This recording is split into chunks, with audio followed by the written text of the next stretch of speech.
ආයුබෝවන් අපි අද බලාපොරොත්තු වෙන්නේ උසස් පෙළ ජීවවිද්‍යා විෂය නිර්දේශයේ 8 වෙනි එකකේ 8.4 කියන නිපුණතා මට්ටම පිළිබඳව සාකච්ඡා කිරීමටයි.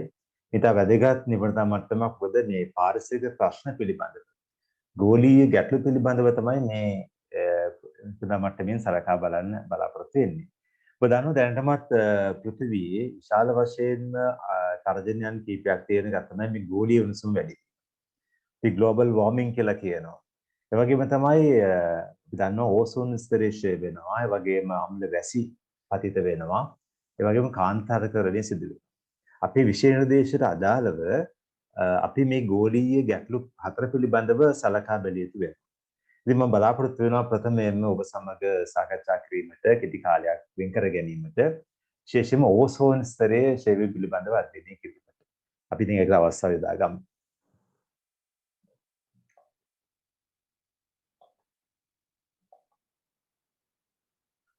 ඔබ දන්නවා මේ ඕසෝන් ස්තරය ගැන. පෘථිවියේ වායුගෝලයක් තිබෙනවා. පෘථිවිය යවට වායුගෝලයක් තිබෙනවා. ඒ වායුගෝලයේ ස්තර වශයෙන් තිබෙන ඔබ දන්නවා. පෘථිවිය අවටම තියෙන්නේ පරිවර්තී වායුගෝලය. පෘථිවිය ආසන්නයෙන්ම තියෙන්නේ පරිවර්තී වායුගෝලය. කිලෝමීටර් 11ක් දක්වා විතර මේ පරිවර්තී වායුගෝලය ව්‍යාප්ත වෙලා තිබෙනවා.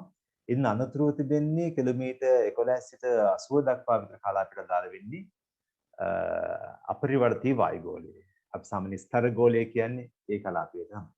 ඉතින් මෙන්න මේ ඕසෝන් වායුව වැඩි වශයෙන් සාන්ද්‍ර වෙනවා කිලෝමීටර් 10ත් 50ත් අතර කලාපය තුල. ඒ කියන්නේ මුහුදු මට්ටමේ සිට කිලෝමීටර් 10ත් 50ත් අතර කලාපය තුල වායු ස්තරය තුල තමයි වැඩි වශයෙන්ම ඕසෝන් වායුව සාන්ද්‍ර වෙලා තිබෙන්නේ. ඒ වගේම ඔබ තව දෙයක් සඳහන් කර යුතු ඔබට සඳහන් කිරීම අවශ්‍යයි මේ මුහුදු මට්ටමේ සිට කිලෝමීටර් 25ක් වගේ උසකින් තමයි ඝනකම් ඕසෝන් ස්තරය පවතින වාසේ සලකන්නේ. ඉතින් මේ විදිහට තමයි මේ ඕසෝන් ස්තරය පවතින්නේ විශේෂයෙන්ම මේ ස්තර වායුගෝලය තුල.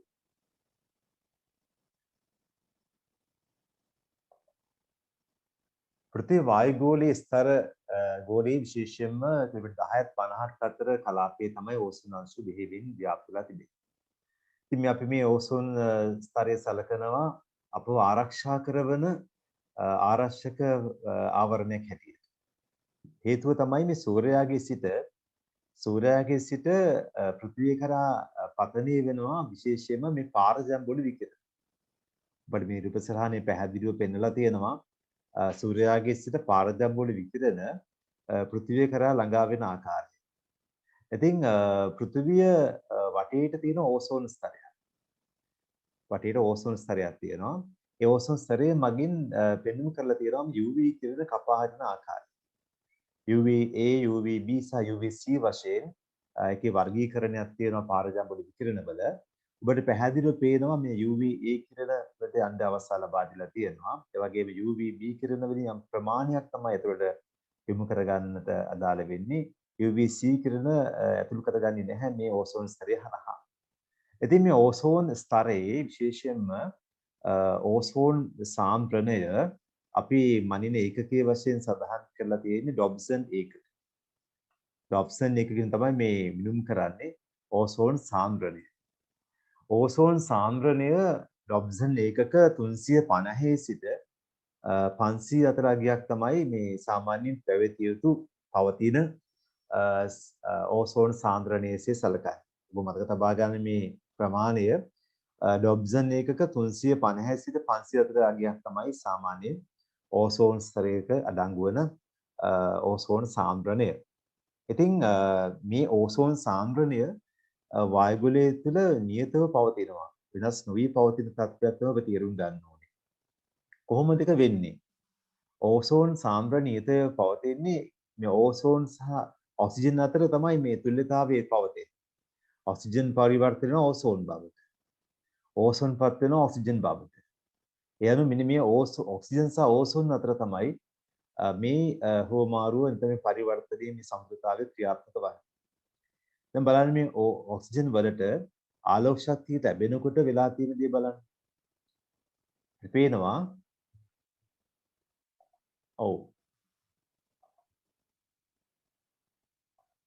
මෙන්න මේ ඔක්සිජන් අණුව මේ වගේ පරමාණු දෙකකට විකටනය වෙලා තියෙනවා ආලෝක ශක්තිය ලැබෙනකොට. ඒ වගේම තමයි මේ එකතු වෙච්ච මේ බැහැර වෙච්ච ඔක්සිජන් පරමාණු ඔක්සිජන් අණු සමග ප්‍රතික්‍රියා කරලා සම්බන්ධ වෙලා ඕසෝන් අණු සාධන බව තමයි මේ පෙන්වන්න කරලා තියෙන්නේ. ඒ කියන්නේ ස්වභාවිකව ඔක්සිජන් අණු පරිවර්තනය වෙනවා ඕසෝන් අණු බවට. ඔබ කියන්නේ දල අවබෝධයක් ඒක පවත්ව ගන්න. ඒ වගේම තමයි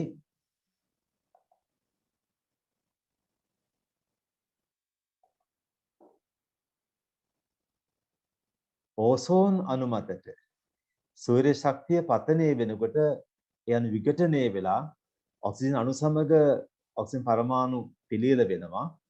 ඒ පිළියෙල වෙච්ච ඔක්සිජන් පරමාණු නැවත සම්බන්ධ වෙන්න පුළුවන් ඔක්සිජන් සමග සම්බන්ධ වෙලා ඕසෝන් සෑදෙන්න පුළුවන්. ඒ වගේම ඕසෝන් විඝටනය වෙලා ඔක්සිජන් බවට පත් වෙන්න පුළුවන්. දැන් මම ඔබට අවස්ථාවක් ලබා දෙනවා මෙන්න මේ කොටස කියවන්න. ඕසෝන් ස්තරයේ ක්‍රියාකාරීත්වය පිළිබඳව තමයි සලකා බලන්න. සූර්යාගෙන් විමෝචනය වන පාරජම්බෝල විකිරණ UV කිරණ පතිත වීමෙන් මොකද වෙන්නේ? විශේෂයෙන්ම ජීවී ද්‍රව්‍ය පිලිසී යන බව තමයි අපි තේරුම් ගන්නට අවශ්‍යයි. ඒ කියන්නේ ජීවී ද්‍රව්‍ය වල වෙනස් වීම ඇති වෙනවා. DNA වෙනස් වෙනවා, විකෘති ඇති වෙනවා. ඒ වගේම සමේ නම් සමේ චර්මීය පිළිකා ඇති වෙනවා. ඒ වගේම ඇසේ සුදාට ගන්නවා. ඒ වගේම ක්ලොරොෆිල් විනාශ වෙනවා. විශාල වශයෙන් හානි ගෙන දෙනවා මේ UV කිරණ පතිත වීමෙන් ජීවී ද්‍රව්‍ය මතට. ඉතින් ඕසෝන් ස්තරය මගින් තමයි පෘථිවිය මතට UV විකිරණ පතිත වීම වළක්වන්නේ. මම කලින් සඳහන් කළා UVB විකිරණ තමයි දෙහිවින් මේ බලපාන්නේ මේ තත්වයන්ට. ඉතින් ඒ UVB විකිරණ ඕසෝන් ස්තරය හරහා ගමන් කිරීමක් සිදුවන්නේ. ඒ කියන්නේ සුළු වශයෙන් තමයි යන අවස්ථාව සැලසෙන්නේ. ඒ අනුව ඕසෝන් ස්තරය මගින් විශේෂයෙන්ම මේ UVB විකිරණ කපා හැරීමක් සිදු කරනවා.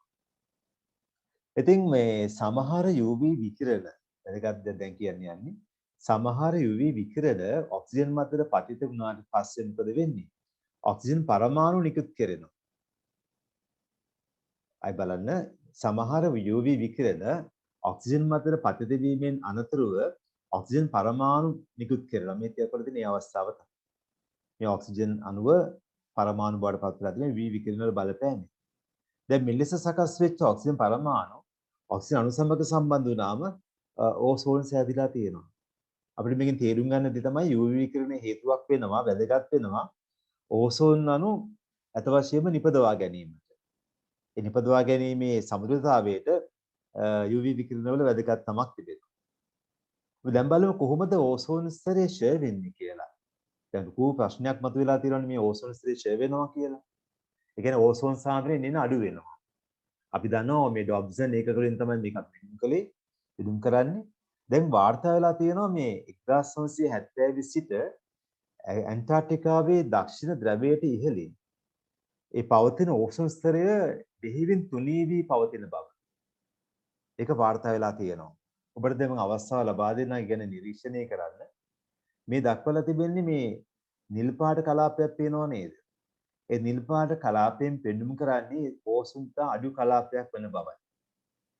දැන් මේ පෘථිවියේ මේ නිල් පැහැති කලාපයෙන් නිරූපණය කරන්නේ ඕසෝන් ඉතාමත්ම අඩු සාන්ද්‍රයක් පවතින කලාපයක් වෙන බවයි. ඒ කලාපය අපි නම් කරන්නේ ඕසෝන් සිදුරක් හැටියට. මේ වගේ රූප සටහනක නිල් පාට කලාපයක් දැක්කොත් ඒකෙන් අදහස් වෙන්නේ ඕසෝන් සාන්ද්‍රණයේ බෙහෙවින් අඩු කලාපයක් වෙන බවයි.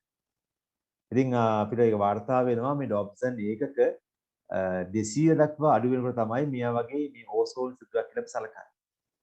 ඕසෝන් සාන්ද්‍රණය ඩොබ්සන් ඒකක 200 දක්වා පහළ බහිනකොට ඒ ස්කලාපේ නම් කරන්න පුළුවන් ඕසෝන් සිදුරක් හැටියට.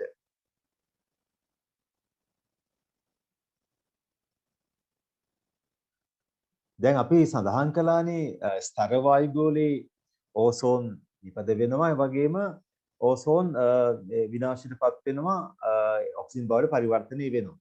ඒක ස්වභාවික තුලතාවයේ තියෙන්න ඕනේ ඕසෝන් ස්තරය ආරක්ෂාව. ඔක්සිජන් වලින් ඕසෝන් සෑදෙනවා වගේ ඕසෝන් වලින් ඔක්සිජන් සෑදෙනවා. මේක තමයි ස්වභාවිකයේ පවතින තුලිතතාවය. ඒකද UV කිරණත් යොදා ගන්න බව මම සඳහන් කළා. නමුත් දැන් මේ තුලිතතාවයට බලපෑමක් මිනිසා විසින් එල්ල කරලා තියෙනවා. කුමක්ද වෙලා තියෙන්නේ?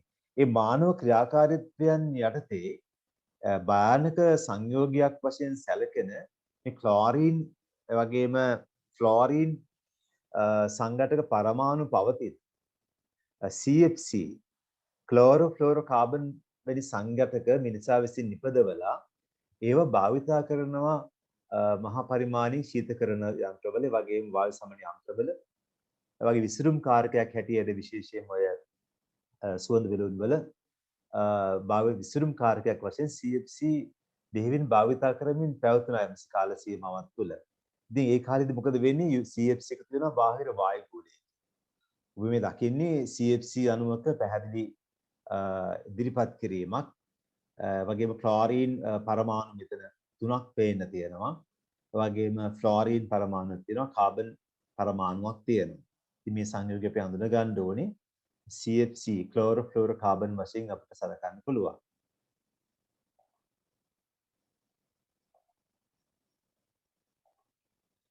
දැන් මේ තියෙන්නේ ක්ලෝරින් පරමාණු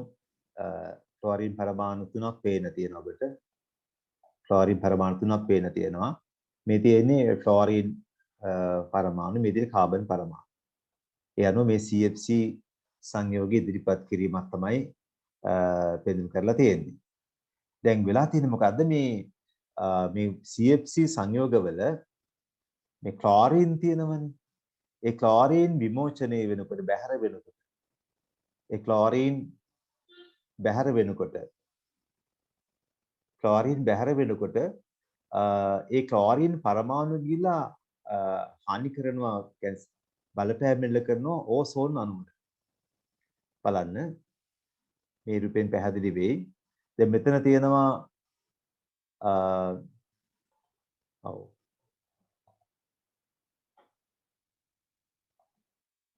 මේ තියෙන්නේ අර CFC සංයෝගය.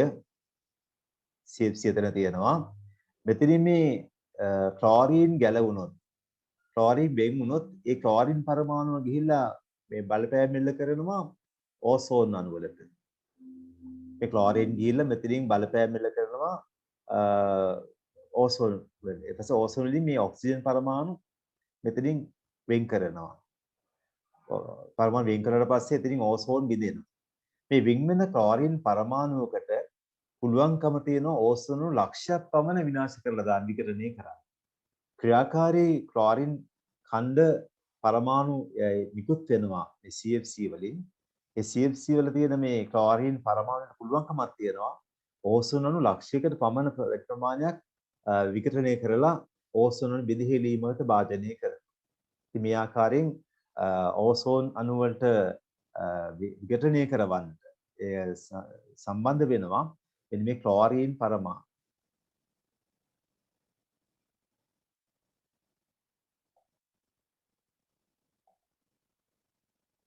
දැන් බලන්න ක්ලෝරෝෆ්ලෝරෝකාබන් තියෙන CFC, වගේම මෙතිල් බ්‍රෝමයිඩ් තියෙනවා, වගේම හීලින් තියෙනවා, වගේම හයිඩ්‍රෝක්ලෝරෝකාබන් තියෙනවා.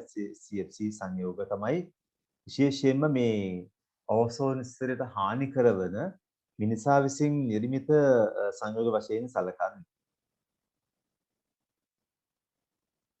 CFC මගින් බැහැර වන ක්ලෝරින් පරමාණු ඕසෝන් අණු සමග ක්‍රියාත්මක වී ඔක්සිජන් බවට පරිවර්තනය කිරීමක් වෙන බව මම කලින් සඳහන් කළා.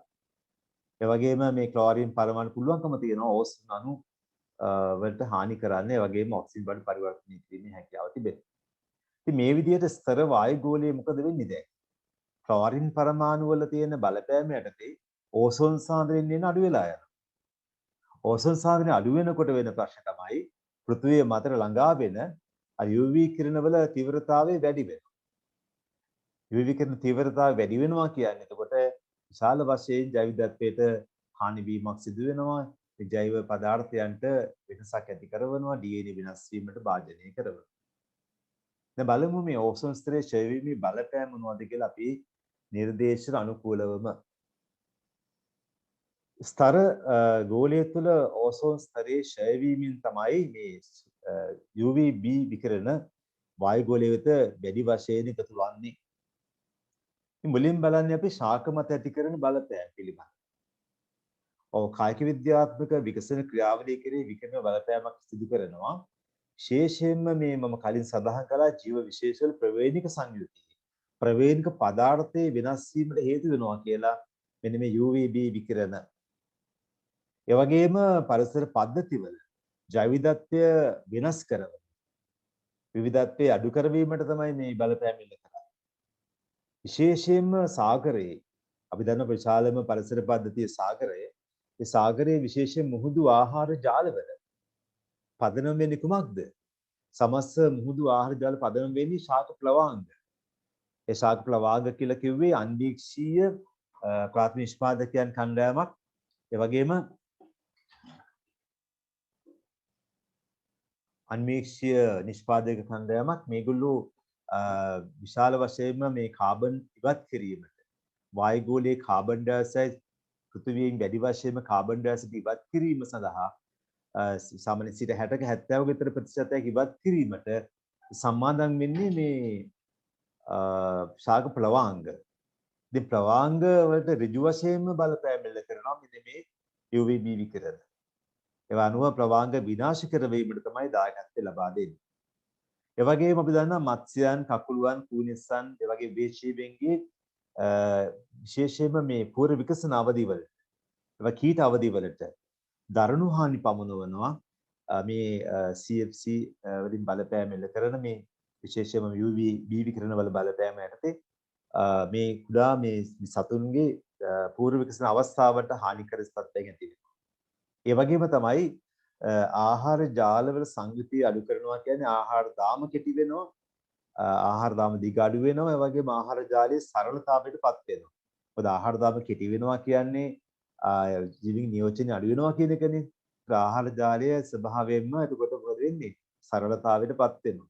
දැන් බලමු මානවයාට බලපෑම් කීපයක් එළවෙලා තිබෙනවා ප්‍රධාන වශයෙන්ම මේ අක්ෂි රෝග ඇසේ සුද හට ගැනීමට බෙහෙවින් ඉවහල් වෙනවා මේ UVB විකිරණ.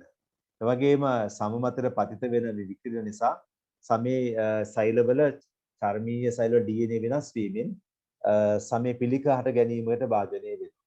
ඒ වගේම මේ තත්ත්වයටදී විවිධ ආසාද රෝගවලට ලක්වීමේ වැඩි අවදානමක් කර භාජනය වෙනවා මිනිසාව මේ ආකාරයෙන් මේ UVB විකිරණ වල බලපෑම යටතේ. ඉතින් ඔබ දැන් තේරුම් ගත යුතුයි ශාල වශයෙන් හානි ගෙන දෙන ක්‍රියාකාරීත්වයක් තමයි නිසිදු වෙලා තියෙන්නේ. දැන් මේ වෙනකොට තම වැදගත් දෙයක් සඳහන් කරන්න ඕනේ. ඒ තමයි අපි දැනුවත් වෙන්න ඕනේ විශේෂයෙන්ම මේ සම්මුති ගැන. ඒ වගේම සම්මුති සහ සන්දාන ගැන ඔබට අවබෝධයක් ඇති මම යම් ප්‍රමාණයකට ඒක සඳහන් කරන්නම්. මොන්ට්‍රියල් ප්‍රඥාප්තිය ගැන. මොන්ට්‍රියල් ප්‍රඥාප්තිය එළිදක්වන්නේ 1989 දී. ඒක බොහෝ සුබදායී තත්ත්වයක්. මොකද හේතුව මේ මොන්ට්‍රියල් කෙටුම්පත මගින් බලාපොරොත්තු වෙනවා ඕසෝන් ස්තරය ෂය කරන ද්‍රව්‍ය වලට අදාළව ඕසෝන් ස්තරය ආරක්ෂා කර ගැනීම. ඒ අන්තර්ජාතික පිළියම් සහිත කෙටුම්පතක් සකස් වෙලා තියෙනවා. අපි කෙටුම්පත සලකන්නේ මොන්ට්‍රියල් ප්‍රඥාප්තිය කියලා. 1989 තමයි මේක ඉදි දක්වන්නේ. ඉතින් ඒ අනුව මෙමගින් තීරණය කරලා තියෙනවා ඕසෝන් ස්තරයේ ක්ෂය වීමට බලපාන ඒ රසායනික සංඝටක අධීරින් අධීර ඉවත් කිරීමට තමයි මේකේ පදනම වෙන්නේ. ඉතින් තා වැදගත් දෙයක් සඳහන් කළේ මොන්ට්‍රියල් ප්‍රඥාප්තියේ ඕසෝන් ස්තරය ආරක්ෂා කර ගැනීමට තමයි මේ කීවර අරන් තිබෙන්නේ. ඒ අනුව ඕසෝන් ස්තරයට හානි කරන CFC සංඝටක සම්පූර්ණයෙන්ම භාවිතයෙන් තොර කරන්නට ඒ වගේම වෙනත් විකල්ප සංයෝග ඉබදවලා තියෙනවා. ඒ අනුව ඕසෝන් ස්තරයේ ක්ෂය වීම දැන් ඇත්තටම පාලනය කරවීමට ඕසෝන් හිතකාමී පුද්ගලයන් වශයෙන් තමයි අපි හැසිරෙන්න අවශ්‍ය වෙන්නේ. අපි ඇත්තටම පරිසරතුරු ක්‍රියාත්මක වෙන්න ඕනේ. ඔබට යම් දෙයක් සඳහන් කළ යුතුයි ඒ සමගම අපි ඇත්තටම දැන් තේරුම් ගත්තා ඕසෝන් ස්තරය කොච්චර වැදගත්ද කියලා අපේ පැවැත්මට සමස්ත ජෛවගෝලයේ පැවැත්මට ජෛවිකත්වය ආරක්ෂා කර ගැනීමට අපට ඉවහල් වෙන පලිහක් වගේ ආරක්ෂා කරවන්නේ ඕසෝන් ස්තරය මගින් මා සඳහන් කළා පෘථිවි පෘෂ්ඨයේ සිට කිලෝමීටර් 25ක් දුරින් තමයි වැඩි සාන්ද්‍රයුක්ත ඕසෝන් ස්තරය පවතින්නේ. ඉතින් අපි මේවා තේරුම් අරගෙන ඕසෝන් ස්තරයට හානි කරන CFC සංඝට සම්පූර්ණයෙන් අපි ප්‍රතික්ෂේප කරලා තියෙනවා. ඒ වගේම තමයි අපි ඕසෝන් හිතකාමී පුද්ගලෙක් වශයෙන්, ශිෂ්‍යයෙක් වශයෙන්, ඕසෝන් හිතකාමී ගුරුවරයෙක් වශයෙන්, ඕසෝන් හිතකාමී වගේම පුරවැසියන් වශයෙන් අපි ක්‍රියාත්මක වීම අත්‍යවශ්‍යයි ඕසෝන් ස්තරයේ සුරකීම සඳහා. ඉතින් ප්‍රඥාප්තිය අපි සිදු කරන්නට ඕනේ සමස්ත ජෛව විවිධත්වයේ වෙනුවෙන් මොන්ට්‍රියල් ප්‍රඥාප්තිය මහඟු කාර්යභාරයක නිරතලා තිබෙනවා මේ ඕසෝන් ස්තරයේ සුරකීම සම්බන්ධයෙන්. මම ඔබට ඒ ගැන දැන් පැහැදිලි අවබෝධයක් ලැබෙන්නට ඇති ඕසෝන් ස්තරය පිළිබඳව.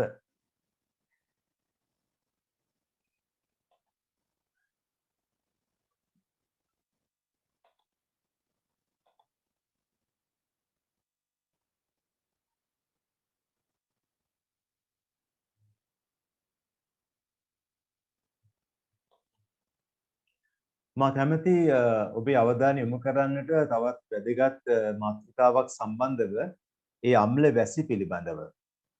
අම්ල වැසි පිළිබඳව. අම්ල වැසි පිළිබඳව ඔබේ අවධානය යොමු කිරීම කැමැති. ඔබ දන්නවා සාමාන්‍ය වර්ෂා ජලය සුළු වශයෙන් ආම්ලික බව.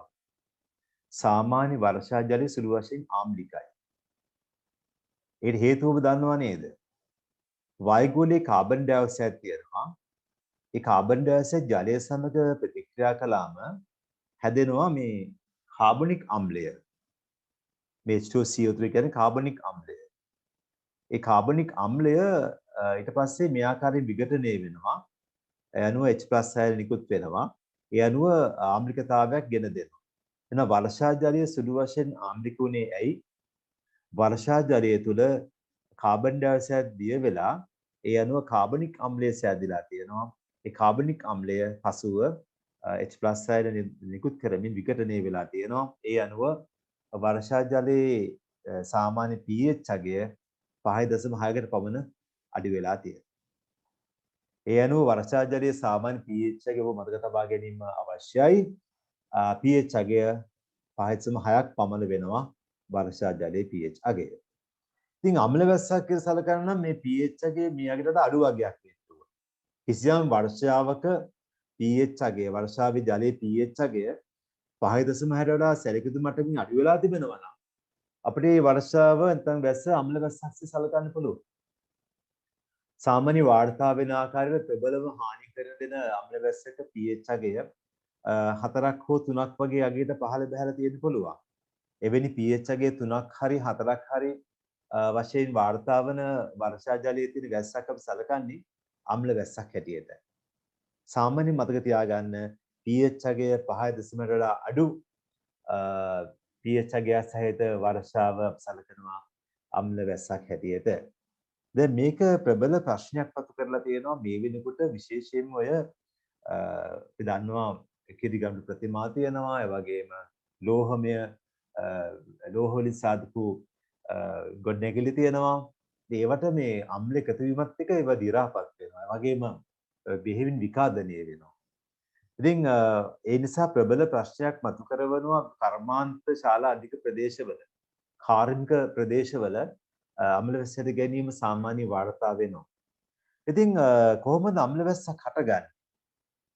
අම්ල වැස්සක් හට ගැනීමට බලපාන ප්‍රධාන වායු දෙවර්ගයක් නම් කරන්න පුළුවන් අපිට. ඒ තමයි සල්ෆර් ඩයොක්සයිඩ්. ඒ වගේම නයිට්‍රජන් ඔක්සයිඩ්. ඉතින් සල්ෆර් ඩයොක්සයිඩ් වගේම නයිට්‍රජන් ඔක්සයිඩ් වල බලපෑම යටතේ අම්ල වැසි නිපදවීමක් සිදු වෙනවා.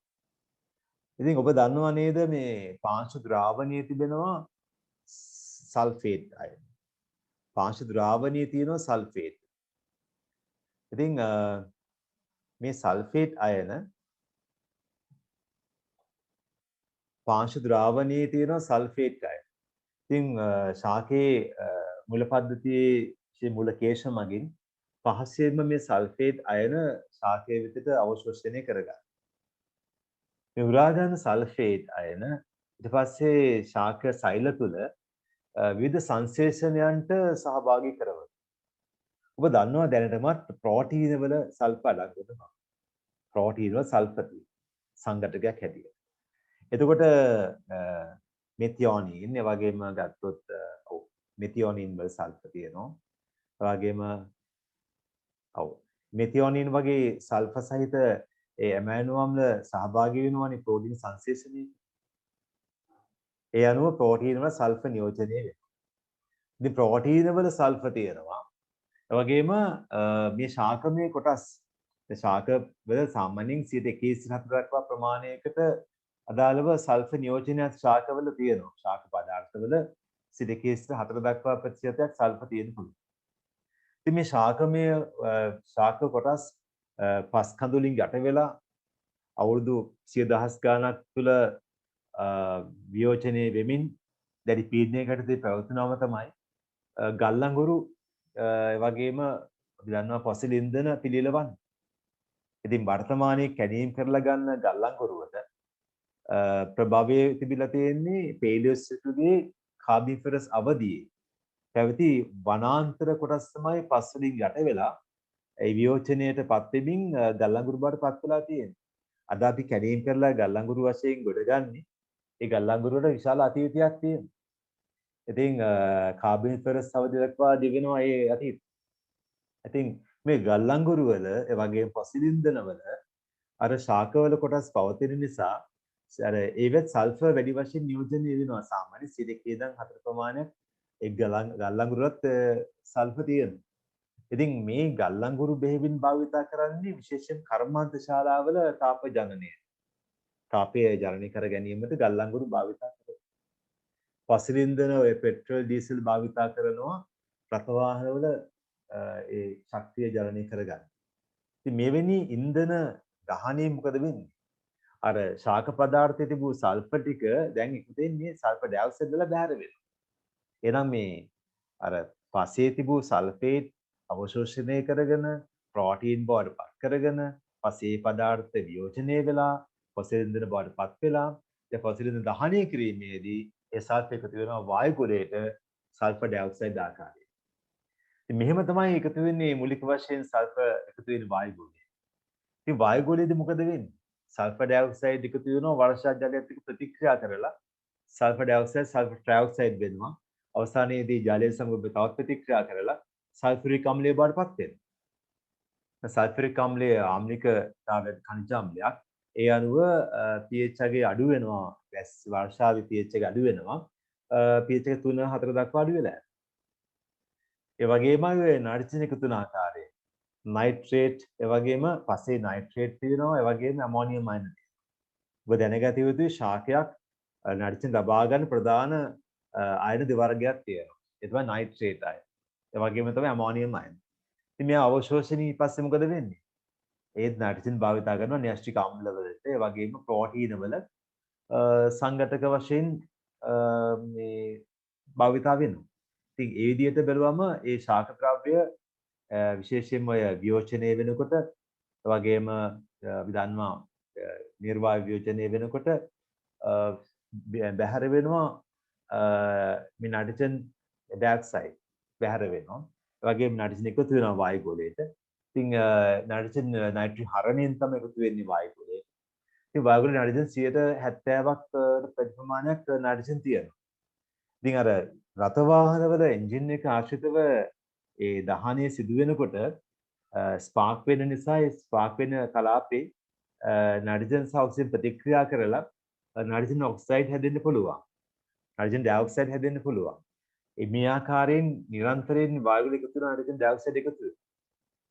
ඉතින් මේ විදිහට බැලුවම වායු ගෝලයේ නයිට්‍රජන් ඩයොක්සයිඩ් එකතු වෙනවා විවිධාකාර වලට. ඒ අනුව නයිට්‍රජන් ඩයොක්සයිඩ් අර වගේම ජලයේ ප්‍රතික්‍රියා කරලා නයිට්‍රික් අම්ලය බවට පත් වෙනවා. එහෙනම් සල්ෆර් ඩයොක්සයිඩ් වලින් සල්ෆරික් අම්ලය සෑදෙනවා. නයිට්‍රජන් ඩයොක්සයිඩ් වලින් නයිට්‍රික් අම්ලය සෑදෙනවා. ඉතින් මෙවැනි අම්ල එකතු වෙච්ච වැසි ජලය ආම්ලික වෙනවා. pH අගය 5 අඩු වෙනවා. pH අගය 3 දක්වා වූ 4 දක්වා අඩු වෙලා තියෙන අවස්ථාවේදී අපි සලකනවා අම්ල වැස්සක් හැටියට.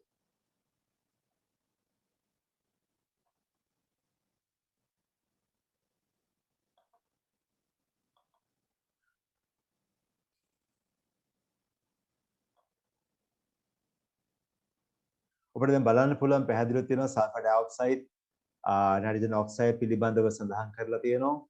ඒ අනුව සල්ෆේට් මුල්මගින් අවශෝෂණය වෙන බව සඳහන් කරලා තියෙනවා. ප්‍රෝටීන් සංශ්ලේෂණ භාවිතන බව සඳහන් වෙලා තිබෙනවා. එම ප්‍රෝටීන සංඝටක වශයෙන් සල්ෆර් අඩංගු වෙනවා. ඒ වගේම අපිට මම සඳහන් කළා මෙතියොනින් වල සල්ෆර් පවතින බව. ඒ වගේම සිස්ටීන් වල ඒ වගේම මෙතියොනින් වල සල්ෆර් අඩංගු වෙලා තිබෙනවා. ඇමයිනෝ අම්ල දෙකක් වශයෙන් නම් කරන්න පුළුවන්. ඉතින් මේ ශාකවින් ද්‍රව්‍ය අධික පීඩනයකට ඒ කාලය තිස්සේ වියෝජනයේ වීමේ ප්‍රතිඵලයක් හැටියට තමයි පස්වෙනි ඉන්ධන පිළියෙල වීමක් සිදුවන්නේ. ඉතින් මම කලින් සඳහන් කළා ශාක තුල වෙනම පස්වෙනි ඉන්ධන 2.4% සල්ෆර් අඩංගු වෙන බව. ඉතින් ඒ වගේම පස්වෙනි ඉන්ධන තාප බලාගාර තුල ඒ වගේ රථ වාහනවල දහනයේදී භාවිත යොදා ගන්නවා. ඒ දහනයේදී වායු ගෝලයට සල්ෆර් ඩයොක්සයිඩ් ඒ වගේ නයිට්‍රජන් ඩයොක්සයිඩ් නිදහස් වීමක් සිදු වෙනවා. ඉතින් සල්ෆර් ඩයොක්සයිඩ් මුලින්ම සල්ෆර් ට්‍රයිऑක්සයිඩ් බවට පත් වෙලා ඉන්න අනතුරුව තමයි ජලයේ දියවීමෙන් සල්ෆරික් අම්ලය බවට පත් වෙන්නේ. ඒ වගේම රථ වාහන අධික උෂ්ණත්වයට එන්ජින් වල නයිට්‍රජන් ඔක්සිජන් ආයන ප්‍රතික්‍රියා කරලා නයිට්‍රජන් ඔක්සයිඩ් බවට පත් වෙනවා. ඒ නයිට්‍රජන් ඔක්සයිඩ්ස් ජලයේ සමග ප්‍රතික්‍රියා කරමින් නයිට්‍රික් අම්ලය බවට පත් වෙනවා. දැන් බලමු අම්ල වැසි වල බලපෑම කෙබඳු වෙනවද කියලා. දැන් අපි දන්නවා අම්ල වැසි පතනය වෙන්නේ වැඩි වශයෙන්ම පස වෙත. පසට අම්ල වැසි එකතු වීමේදී පසේ පාංශු ජලයේ පවතිනවනේ. ඒ පාංශු ජලයේ pH අගය බෙහෙවින් අඩු වෙලා යනවා. ඉතින් මේ තත්ත්වය යටතේ පාංශු ශුද්ධ ජීවීන්ට ඉතාමත්ම අයහපත් තත්ත්වෙ නැති වෙලා පාංශු ශුද්ධ ජීවීන් විනාශයටපත් වෙනවා.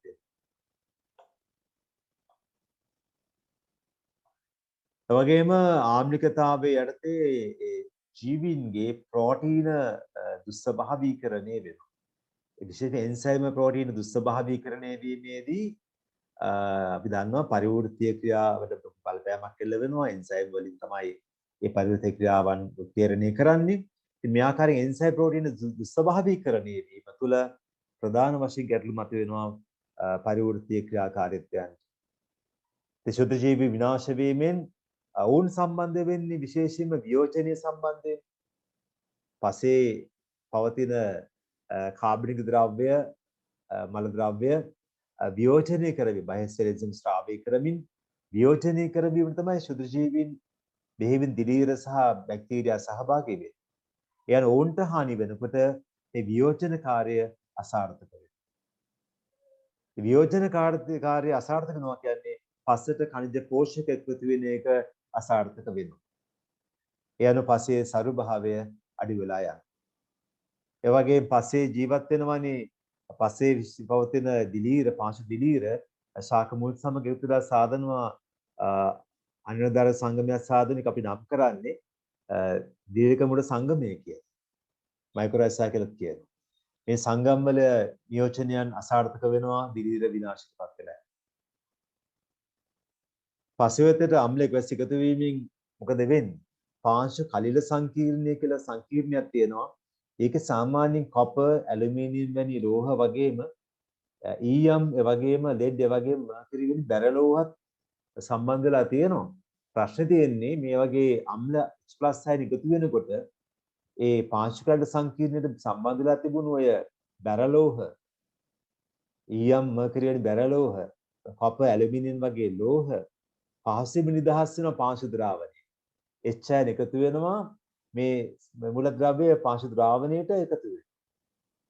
ඒ ජලයත් එක්ක මේ පෝෂ් මෙන්න මේ මුල ද්‍රව්‍ය සෙදිලා පස තුළට ගමන් කරනවා පස මතින් ගමන් කරනවා. ඉතින් මේක අපි ශිරණය කියලා කියනවා. ලීචින් කියලා කියනවා. ඒ නිසා මොකද වෙන්නේ පස තුලින් මේ විදිහට භූජල මට්ටම දක්වා යන්න පුළුවන් අම්ල වැඩිපුර එකතු වෙනකොට විශේෂයෙන්ම මේ බැරලෝහ එකතු වෙන පාංශු ද්‍රාවණය. ඉතින් පාංශු ද්‍රාවණ බැරලෝහ එකතු වෙනවා කියන්නේ මගින් අපි දන්නවානේ භූගත ජලයට තමයි මේ එකතු වෙන්නේ. තුනා මේ භූජලගත ජලය තමයි ශාක අවශෝෂණය කරනවා. ඒ වගේම තමයි අපි ඒ ජල සැපයුම් ලබා ගන්නවා අපේ භාවිතයන්. ඒ අනුව පානීය ජලයේ දූෂිත තත්ත්වයටපත් වෙනවා බැරලෝහ එකතු වීමෙන්. මේ රූපසරහනින් පෙන්වන්න කරලා තියෙන්නේ සරලව 1880 දී තත්ත්වය සහ 1980 දී තත්ත්වය පිළිබඳවයි. අපිට පේනවා මේ පතනය වන වැසිවර ස්වභාවය කලින් pH අගය 5.6ක් වුණේ දැන් 4.6ට වඩා අඩු වෙලා තියෙනවා. ඒ වගේම ඒ අඩු අම්ල වැස්සක් ලැබෙනකොට මේ පස තුලට විශේෂයෙන්ම පසේ තිබෙන පාංශු ජලය වගේම භූගත ජලයේ වෙදට විශේෂයෙන්ම මේ ඇලුමිනියම් හොඳට බලන්න මේ උපිරිය හොඳට අධ්‍යයනය කරන්න. හොඳට උපිරිය බලන්න විනාඩියක් තමන්ට පුළුවන් මේක අධ්‍යයනය කිරීමේ හැකි රූපයක් මෙදිලා තියෙන්නේ. වැදගත් රූප රාමුවක් සංසන්දනාත්මක දක්වලා තිබෙනවා.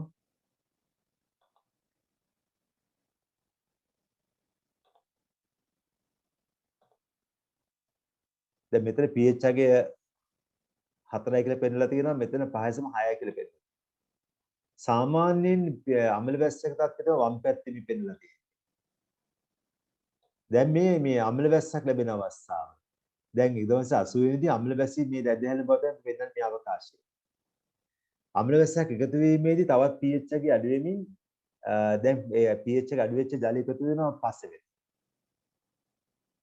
පස්සේ ඇලුමිනියම් තියෙනවා. කැල්සියම්. ඒ වගේම තමයි පොටෑසියම්. ඒ වගේම බැරලෝහත් මේ ආකාරයට එකතු වෙන්න පුළුවන් අභ්‍යන්තරයේ මේ ආකාරයෙන් ඇලුමිනියම් එකතු වෙනවා.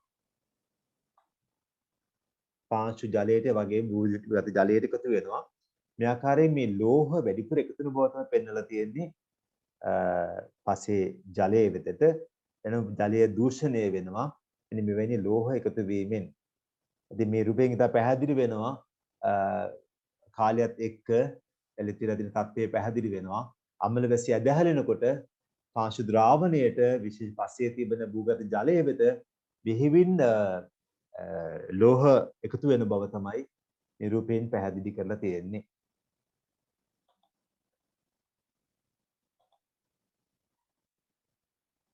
ඒ වගේ ඇලදොල ඒ වගේම ගංගාවලට ඒ වගේ වැව් පොකුණු සහ වගුරු බිම් වලට මිලිදිය පරිසර පද්ධති වෙත අම්ල වැසි එකතු වුණා මොකද වෙන්නේ? ඒවැ ආම්ලිකතාවය වැඩි වෙනවා. ජලීය ආම්ලිකතාවය වැඩි වෙනවා. ඒ වගේම මිරිදිය පරිසර පද්ධතිවල ව්‍යුහය සහ සංයුතිය වගේ වෙනස් විය.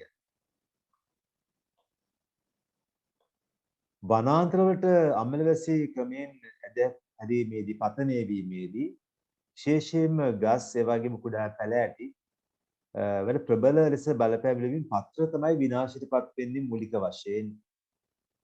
පත්‍රවල අපි දකිනවා මේ තුනී ස්වභාවයක් ඒ වගේම පත්‍ර ගැළපීලා තියෙන ආලෝකය ලබාගෙන ප්‍රභා සංශ්ලේෂණයට ඒ අනුව මේ විශේෂම ලපටි පත්‍ර වෙත බලපානව දරුණු ලෙස මේ අම්ල වැසි යන පත්‍රයේ අපිට මේ පිලිස්සී යන්න පුළුවන්. ඒ වගේම පත්‍රයේ තියෙන ප්‍රෝබබිලිටි ටික විනාශ වෙන්න පුළුවන්. ඉතින් ප්‍රභා සංශ්ලේෂක පටක විනාශයටපත් වීමෙන් වෙන්නේ කුමක්ද? ප්‍රභා සංශ්ලේෂණය අසාර්ථක වෙනවා. නිෂ්පාදනය අඩාල වෙලා යනවා. ඉතින් මෙතන පෙන්නලා තියෙනවා 1963 ස්වභාවය සහ 83 ස්වභාවය. දැන් පේනවානේ දෙකම පරිසරීය පද්ධතිය අධ්‍යා බැලුවම 1963 දී හොඳට සකස් වෙච්ච මේ වනාන්තරයත් පෙන්නලා තියෙන්නේ. නමුත් 83 වෙනකොට ගොඩක් විට මේ ශාක නීති අඩු වෙලා තියෙනවා. එන්නෙන්නම ශාක පිලිස්සී ගිය ස්වභාවයක් තමයි මේ පෙන්නුම් වෙලා තියෙන්නේ. හොඳට පැහැදිලි වෙනවා කාලය ගත වෙනකොට වෙලා තියෙන විනාශය පිළිබඳව අම්ල වැසි වලින්. මේ තවත් දරුණු බලපෑමක් දක්වන අවස්ථාවක්. අම්ල වැසි පතිත වීමෙන් සමස්ත ප්‍රදේශයෙන් පිලිස්සී ගිය ස්වභාවයක් තියෙනවා. මේ වගේ දරුණු බලපෑම් එල්ල වෙනවා විශේෂ කාර්මික ජනපද ප්‍රදේශවල. බෙහෙවින් සල්ෆර් ඩයොක්සයිඩ් බැහැර වෙනකොට, බෙහෙවින් නයිට්‍රජන් ඔක්සයිඩ් බැහැර වෙනකොට අම්ල වැසිය පතිත වෙලා විශේෂ pH එකේ 3ට විතර අඩු වෙච්ච අම්ල වැසි පතිත වීමෙන් තමයි මේ වගේ දරුණු විනාශයන් සිදු වෙලා තියෙන්නේ. දැන් මේ තියෙන 1908 දී තිබුණු ඒ කිරිගරුඬ ප්‍රතිමාවක ස්වභාවය 1969 කරා ළඟා වෙනකොට ඒකේ විරූපී වෙලා ඉන්නවා නේද? තේරෙනව නේද? ප්‍රබල ලෙස අම්ල වැසි එකතු වීමෙන් මේ මුලද්‍රව්‍ය දිය වෙලා යනවා, කැල්සියම් යෝජනය වෙන දිය වෙලා යනවා. එතකොට මේ කිරියොත් ප්‍රතිමාවන් වල හැඩය වෙනස් වෙලා තිබෙනවා. ඒ වගේ ගොඩනැගිලි ව්‍යුහවල පතිත වීමෙන් ඒවායේ ධර්ම හානි සිදු වෙනවා. ඒ වගේ ලෝහමය වාදන ලෝහමය පකරන ලෝහමය ගොඩනැගිලි ඉක්මනින් දි รา පත් වෙනවා විකාදනය වෙනවා අම්ලවැසි පතනය වීමෙන්. ඉතින් අම්ලවැසි ඇදහැරීම වළක්වා ගැනීමට විශේෂයෙන්ම අපි ෆොසිල් ඉන්ධන දහනය හැකියතාක් අවම කිරීම වැදගත් වෙනවා. අම්ලවැසි වලින් මේ තත්ත්වය අත වශයෙන්ම ආරක්ෂා කර ගැනීමට අපි විශේෂයෙන්ම ෆොසිල් ඉන්ධන භාවිතය හැකියතාක් අවම කරලා අපි බල ශක්තිය ලබා ගැනීමට සූර්ය ශක්තිය අපි කෙරෙහි අවධානය යොමු කිරීම අත්‍යවශ්‍ය වෙනවා. අපි බෙහෙවින් අපි විකල්ප බල ශක්තිය මෙත අපි එකතු වෙන අවශ්‍යතාවයක් ඇති වෙනවා. ඒ අනුව අපිට මේ ෆොසිල් ඉන්ධන දහනය හැකියතාක් අවම කිරීම වැදගත් වෙනවා. අම්ල වැසි වලින් වෙන හානිය අවම කර ගැනීම සඳහා.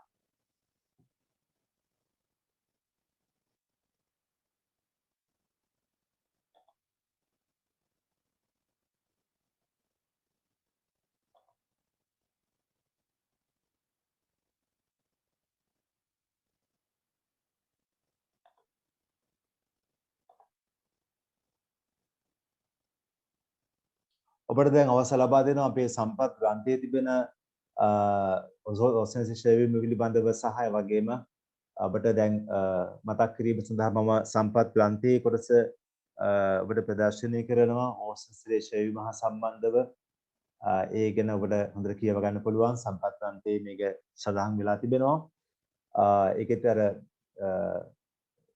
පවතින ස්තරය පිහිටීම ඒ වගේම ඕසෙන්සි හානි වෙන ආකාරය සඳහන් වෙලා තිබෙනවා විශේෂයෙන්ම මේ ඩොබ්සන් ඒකක 350 සිට 500 අතර ප්‍රමාණයක් තමයි සාමාන්‍ය සාම්බ්‍රණය වෙන්නේ ඕසෝන් වල නමුත් මේ 200 දක්වා ඩොබ්සන් එක අඩුවීම තුළ ඕසෝන් සිදුරු සකස් වෙන බව සඳහන් වෙලා තියෙනවා ඒ වගේ මේ බලපාන විශේෂ මිනිසා සකස් කරපු දැන් ඉපදවා තියෙන CFC සංයෝග මෙතිල් බ්‍රෝමයිඩ් හීලියම් සහ ඒ වගේම HCFC සංඝටක පිළිබඳවත් සඳහන් වෙලා තියෙනවා